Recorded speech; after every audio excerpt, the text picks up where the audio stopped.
പ്രവാസികളെ അവഗണിച്ച കേന്ദ്ര സംസ്ഥാന ബജറ്റുകൾ രാജ്യത്തിൻ്റെ സാമ്പത്തിക അടിത്തറയ്ക്ക് ശക്തമായ പിന്തുണ നൽകുന്ന പ്രവാസി സമൂഹത്തെ പൂർണ്ണമായി അവഗണിക്കുന്നതാണ് കേന്ദ്ര സംസ്ഥാന ബജറ്റുകൾ.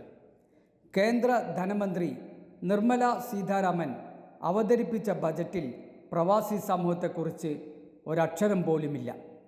രാജ്യം സാമ്പത്തിക പ്രതിസന്ധിയിലായ കാലത്ത് പിടിച്ചു നിൽക്കാനായത് പ്രവാസികൾ അയച്ചിരുന്ന പണമായിരുന്നെന്ന വസ്തുത കേന്ദ്ര ഭരണാധികാരികളുടെ ശ്രദ്ധയിൽപ്പെട്ടിട്ടില്ലേ?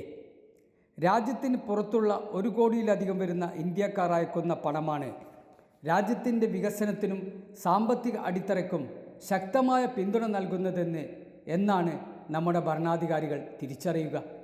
ഓരോ പ്രവാസിയും നമ്മുടെ രാജ്യത്തിൻ്റെ അംബാസിഡർമാരാണ്.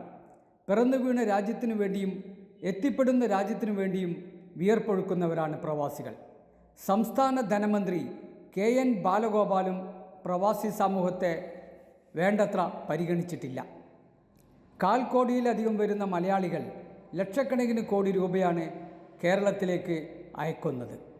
പ്രവാസി പുനരധിവാസം, പ്രവാസി പെൻഷൻ, പ്രവാസി ക്ഷേമനിധി ഉൾപ്പെടെയുള്ള കാര്യങ്ങൾ ഇന്ന് സംസ്ഥാനത്ത് നടപ്പാക്കുന്നുണ്ടെങ്കിലും അത് കൂടുതൽ പ്രവാസി ക്ഷേമപരമാക്കണമെന്ന ആവശ്യത്തോട് ബജറ്റിൽ യാതൊരു പ്രതികരണവുമില്ല. ആഗോള കേരള കേന്ദ്രം സ്ഥാപിക്കാൻ 5 കോടി രൂപ മാത്രമാണ് ബജറ്റിൽ വകയിരുത്തിയിട്ടുള്ളത്.